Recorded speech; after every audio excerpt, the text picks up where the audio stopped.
Well, hello, I'm Paul Brodie, and Mitch is behind the cameras. We're back in the shop.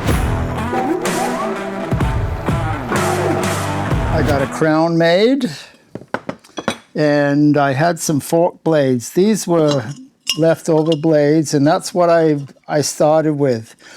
It's got the alloy insert in the top because the 8mm bolt has to go through.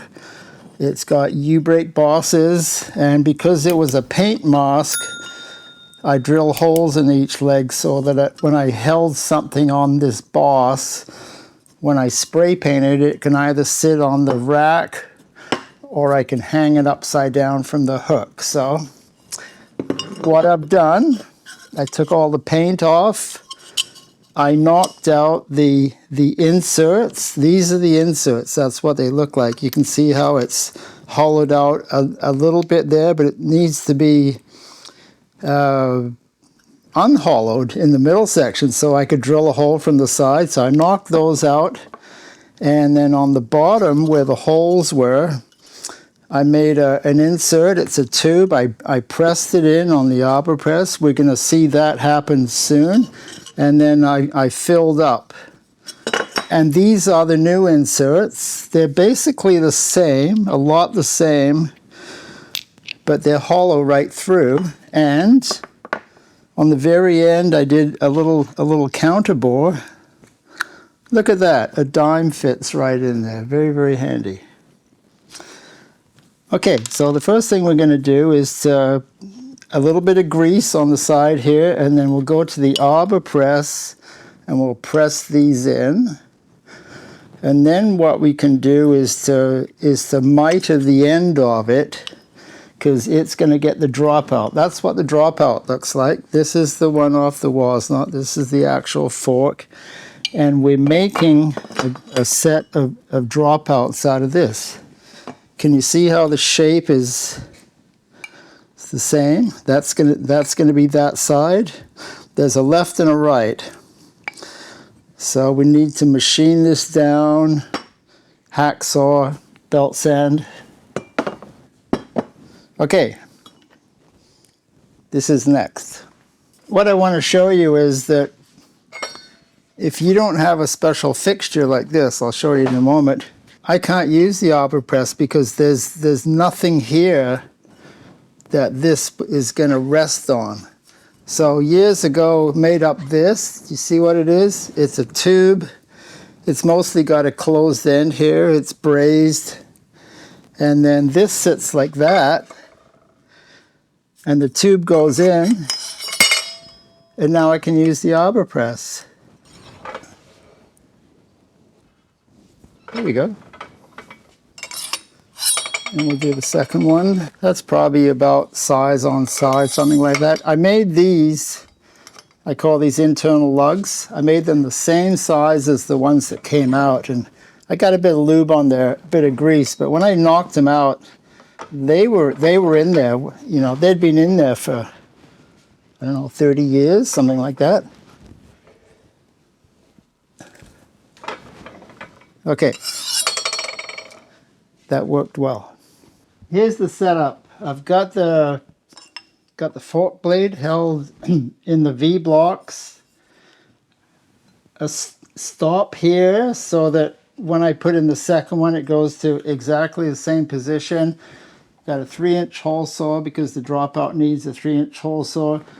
I've angled the head to 2.8 degrees, if I remember right from last video, making the fork crown. So going to switch on the phase converter, slow speed, make a nice cut.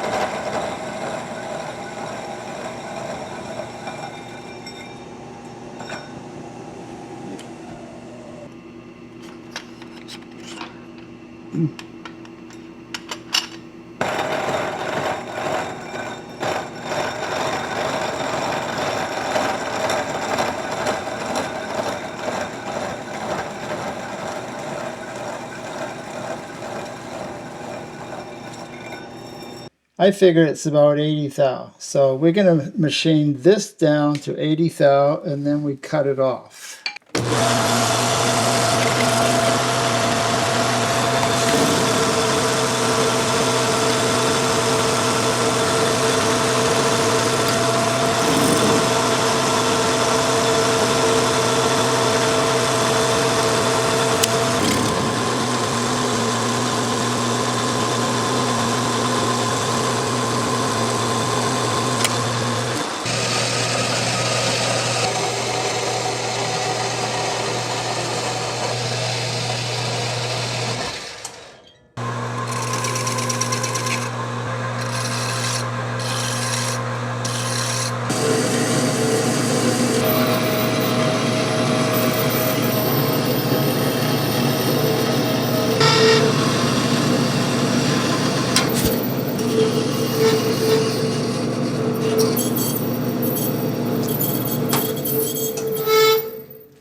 Okay, well, what do you think? I'm surprised I did that much. I did not think I could do that much, but... So there we go, there's our dropouts. It's going to get nickel silvered. Let me take my gloves off here. It's going to get nickel silvered inside there. I don't want a TIG weld in there. And we're going to put a bolt in between here and here, hold those two together, and then we're gonna belt sand them so they both end up the same shape as pairs. So that's what we'll do. First we'll go belt sand this. Just take off the high spots there, and then we'll have to braze them onto the fork. After they're brazed on, after they're welded, or I should say after they're tic-tacked onto the fork blade, we're going to braze them on. That's when the shaping happens. I don't want to shape them first. They're shaped after they're nickel silvered on. It's going to hold it quite well. All right, back to the belt sander.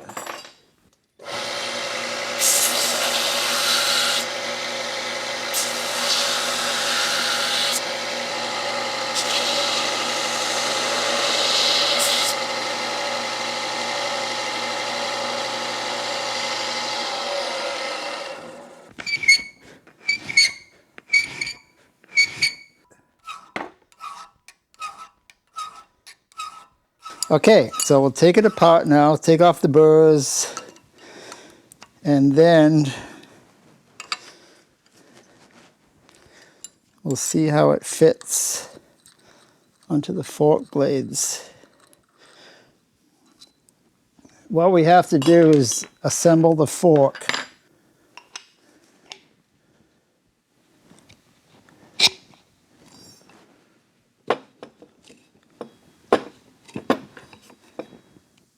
I might have to polish this to make this fit in here. I haven't had this all assembled before, so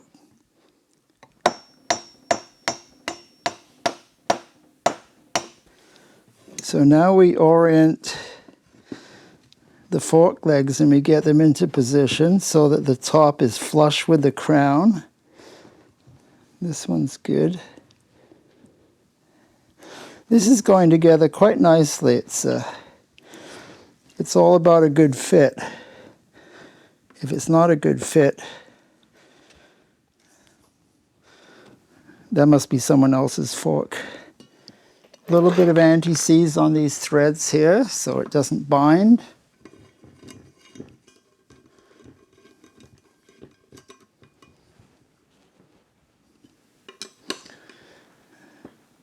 All right, what we want to check now is the spacing down here, because the axle is 100 millimeters, and so the spacing of the dropout should be a little bit more, 101 millimeters. And the dropout has to come in a little bit to make room for the nickel silver. So I'm very curious as to what the spacing is. Off the top of my head, I'm going to say 105. In a perfect world, 104.8. So That's a lot better, because I want to show you something on a pair of forks I built. On the first pair I built. In the order of forks, what I remember is I built this one as a prototype, and then I built this fork, and now this is number 3. So can you see what happened here? I got the angle wrong. And look what I had to do to get the axle in. I had to mill out quite a bit. It got kind of thin. And even after milling it out, ultimately the spacing I want is 101. And the spacing right there is 99. So it's a little short, it's a little narrow. And then if you remember on this fork, I didn't have to mill it, but the spacing was only 99 still. And you can't align this because this is too strong. So this is the best one yet. That's what I think.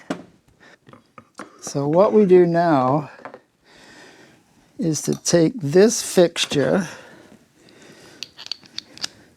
and we put the dropouts on like that. Okay, so I might have to see when I put that on. Okay, the miter's out of adjustment somehow. So see how when I move it, it doesn't fit properly? Yeah, so I have to rotate that.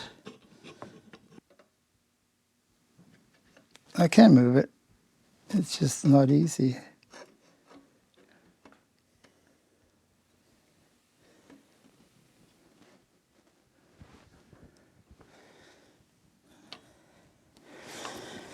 Okay, so I have to hold that now somehow, and then we'll braze it on.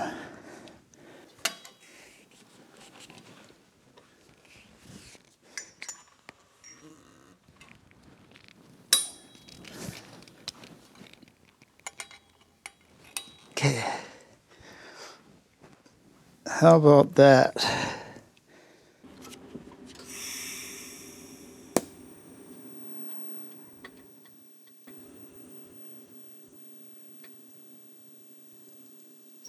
Can you see that?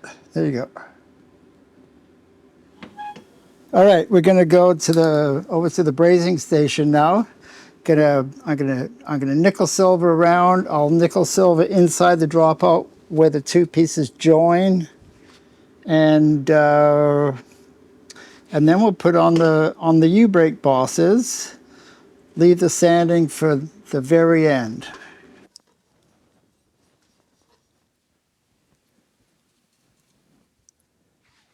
Okay, we'll get some heat.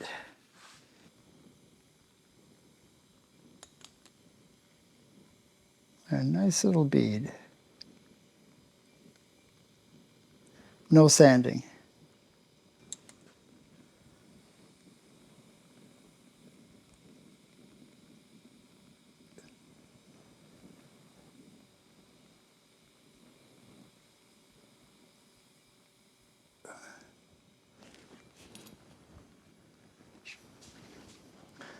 This is a big stage getting these dropouts on. Not an easy job making these.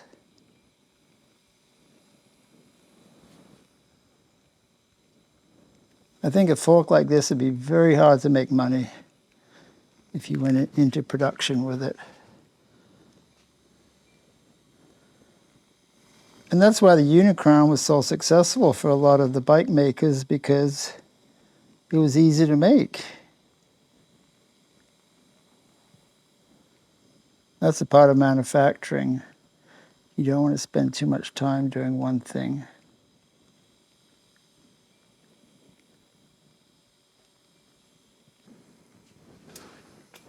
After all these years, I still like brazing. It's pretty neat. You watch the flow. I think it's a dying art. Who brazes anymore? Not many people. Can you see it flowing?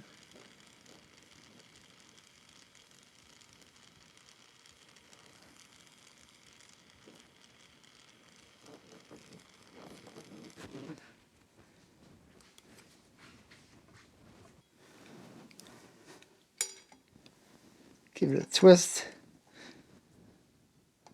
There you go, that fits very nicely. So we're going to silver solder those on. See, I still get excited about stuff after all these years. That's a good thing. You got to have some passion in your life. It's crucial.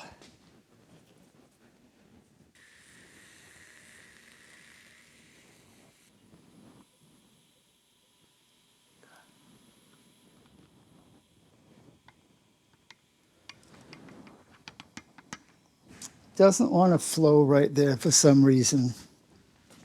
Maybe it got some dirt on it or something. So I'm going to try from this side. I polished them, and probably the emery cloth was dirty. That's probably what happened. I had dirty emery cloth. That's a no-go, and that's definitely warm. So I'm going to take that one off, and then I'll clean the fork tube. I think that's what it is. I had to take off all the paint. Had it in the lathe, emery cloth, and probably the emery cloth got really dirty and I didn't think about it, so it's hard to blame anyone else when it's just me.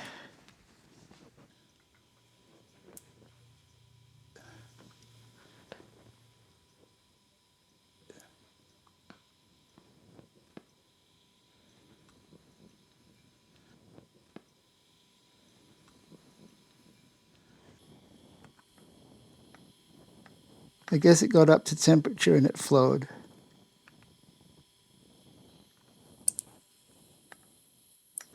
Okay.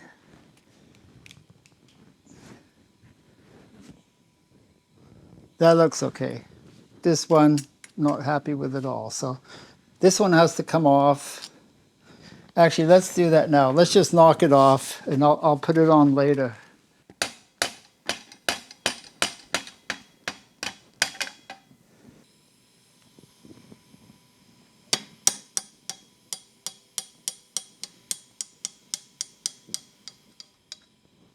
Definitely on there, but not what I want.